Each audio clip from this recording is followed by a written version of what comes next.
মানে মেরুদণ্ডহীন, উনার কোনো মেরুদণ্ড নেই, উনাকে আপনি যাই বলবেন স্বরাষ্ট্র উপদেষ্টা হচ্ছেন মেরুদণ্ডহীন, উনাকে আপনি যাই প্রশ্ন করবেন তিনি তাই উনার পক্ষে কথা বলবে, তা না হলে আওয়ামী লীগের পক্ষে দোষ দিয়ে দিবে, বলবে যে সবই আওয়ামী লীগ করছে। সবই যদি আওয়ামী লীগ করে তাহলে আপনারা করেন কি?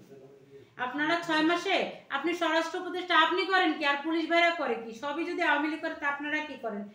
শুধু আপনি যেটা বললেন ভাই, এই লোকটাকে ছিনতাই করে নিয়ে গেছে তাও না, প্রতিটা জিনিসই তো তারা ছিনতাই করে নিয়ে যাচ্ছে, অতএব তাদেরই কারসাজি সবকিছু বলে আমি মনে করি। আমার দেশে কোনো আইন নেই, আমরা চাইবো যে দেশে সুষ্ঠুভাবে আইন প্রণয়ন হোক। আমি যদি আপনাকেই বলি, আজকে যদি রাস্তায় আপনি কোনো ট্রাফিক শিকার হন কিংবা আপনার মোবাইলটা চিনতে হবে, কিভাবে কার কাছে যাবেন, সেটা আপনার কাছে যে প্রশ্ন।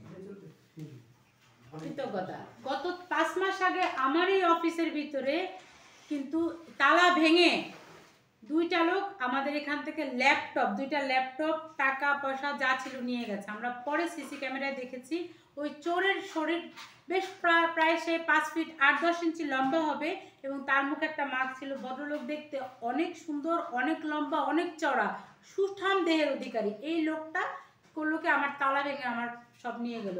আমরা থানায় গেলাম জিডি করতে, বললো যে লিখিত দিয়ে যান, আমরা ব্যবস্থা নিব। এই 4 মাস পর্যন্ত কাউরেই পাইলাম না, একটা ফোন কল পর্যন্ত পেলাম না। এইটাই হলো দেশের অবস্থা। আপনার কিছু হলে এরা তো প্রথমে কোনো অভিযোগ নিবেও না, যদি নেও এটা এভাবে ভাস করে ফেলে রাখবে, কারণ তারা তো জানেই না। আবার তারা এটাও জানে যে তাদের ভিতরে লোকজন করছে। কিশোর গ্যাংগুলা কে উত্থাপন করলো? কিশোর গ্যাং তো তাদেরই অংশ, তা না হলে তারা কেন ধরতে পারে না? কিশোর গ্যাংয়ের কথা বলছেন, এই যে আমরা 5 আগস্টের পরে দেখলাম দেশে যে অরাজকতা একটা সিস্টেম, শেষ করে দিচ্ছি, অরাজকতার সৃষ্টি হলো। সেখানে জেল থেকে যত মার্ডার মামলার আসামি আছে 5টা 10টা 15টা যাবজ্জীবন কারাদণ্ড সবাইকে ছেড়ে দিয়েছে।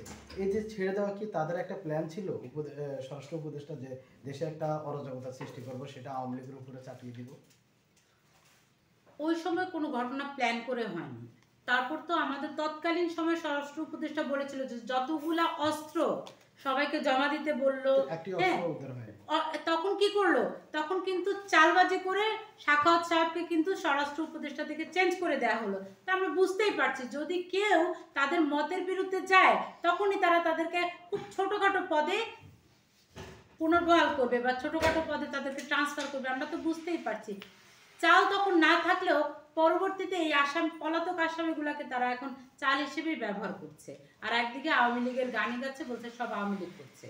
স্বরাষ্ট্র উপদেষ্টা কি আসলে যোগ্য বাংলাদেশের এই যে গুরুত্বপূর্ণ একটা মন্ত্রণালয়ের দায়িত্ব? তিনি কি বাংলাদেশের মানুষের নিরাপত্তা দিতে পারছে? স্বরাষ্ট্র উপদেষ্টা একজন মেরুদণ্ডহীন মানুষ, উনার বোঝারই কোনো ক্ষমতা নাই যে আসলে কি বলতে হবে। তা না হলে এই যে 2টা মহিলা মবের শিকার হলো, এই মবের ঘটনা না বলে উনি এটা বলতে পারে যে প্রকাশ্যে সিগারেট খাওয়া যাবে না, এটা কোনো কথা? তো উনার কণ্ঠস্বরের কারণে তো প্রতিদিন এত বেশি ঘটনা ঘটছে। প্রতিদিন বাস ডাকাতি হচ্ছে, প্রতিদিন গাছ কেটে কেটে রাস্তা ব্লক করে বাস ডাকাতি হয়। উনার কণ্ঠস্বরের জন্যই তো। উনার বলিষ্ঠ কণ্ঠস্বর যদি থাকতো আর উনি যদি খুব স্ট্রং হতেন তাহলেই কিন্তু আমরা বিপদের হাত থেকে রক্ষা পেতাম। উনার এই চিনমিনে কণ্ঠই তো আমাদেরকে বিপদে ফেলেছে। উনার পদত্যাগ আমরা নতুন ধারা বাংলাদেশের পক্ষ থেকেও চাই। সর্বশেষ উনি ফটিকছড়িতে ফোন দিয়ে পুলিশ সুপারকে